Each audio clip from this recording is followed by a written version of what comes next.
Our next game is More Aggressive Attitudes, designed by John Tyson. It's a Civil War game, operational scale, about the campaign that culminated in the Battle of Second Bull Run or Second Manassas. It's a very small footprint game. The map is 11 by 17. As you can see, there aren't that many units on it at setup.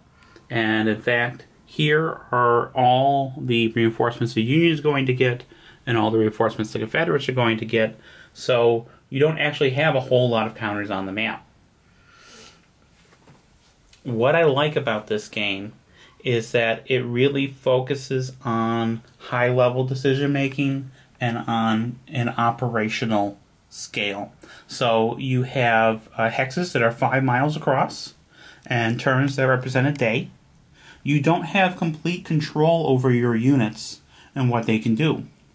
If you want to move a unit, for example, he's going to move, but how far he's going to be able to march is going to depend on a die roll. You might have 4 MP, you might have 3, you might have 2. If you want to coordinate attacks from multiple hexes, that's also going to require a die roll, because sometimes different formations aren't going to be able to coordinate their movements. And in fact, it's hard sometimes even just to attack the enemy, because it's actually fairly easy to retreat from combat.